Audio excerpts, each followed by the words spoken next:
We consume news more than ever. Every minute, new updates, breaking stories, flashing headlines.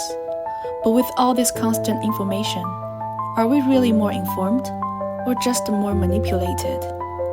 Today, the news claims to show us the world, but often it filters, frames, and floods us with emotion, not to help us thinking clearly, but to keep us engaged and reactive. In this video, we explore how modern journalism can dull our ability to think critically. As Alan D. Barton warns, the news doesn't simply inform us. It manipulates, using fear and anger to capture attention, leaving behind confusion, anxiety, and distorted judgment. We often assume the news helps us think, but does it really? Most news presents itself as neutral, objective.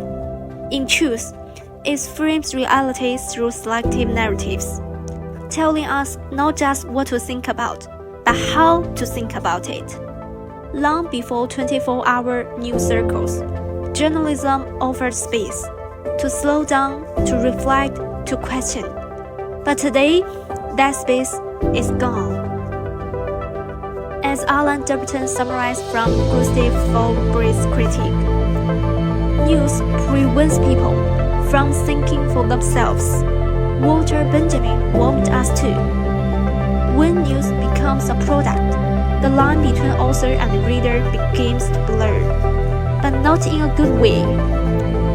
As we observe over the urgency of today, we lose the stories that change how we see tomorrow. Modern journalism doesn't ask you to think.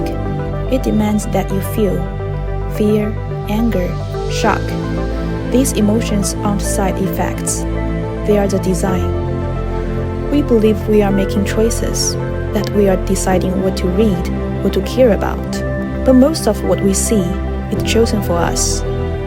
Curated by algorithms, driven by clicks, shaped by what triggers us the most.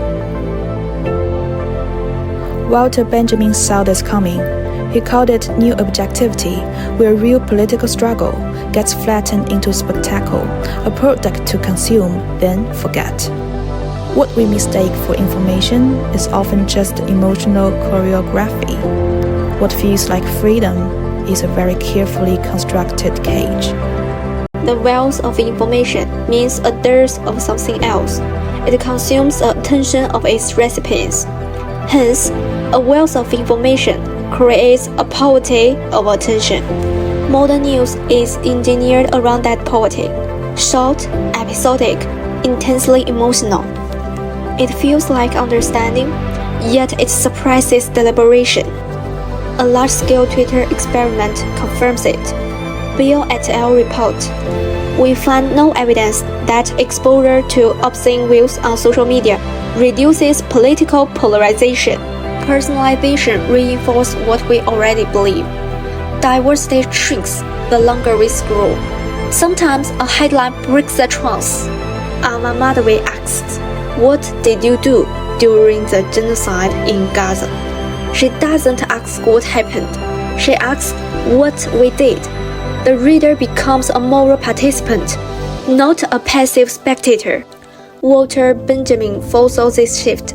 The reader is always ready to become a writer.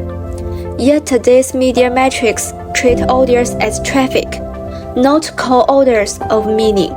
Our capacity to think hasn't vanished. It's been structurally suppressed by speed, by volume, by design. Today, we read more but think less. Psychologists Neil Postman believed a surplus of information without a framework for understanding only creates distraction, not knowledge.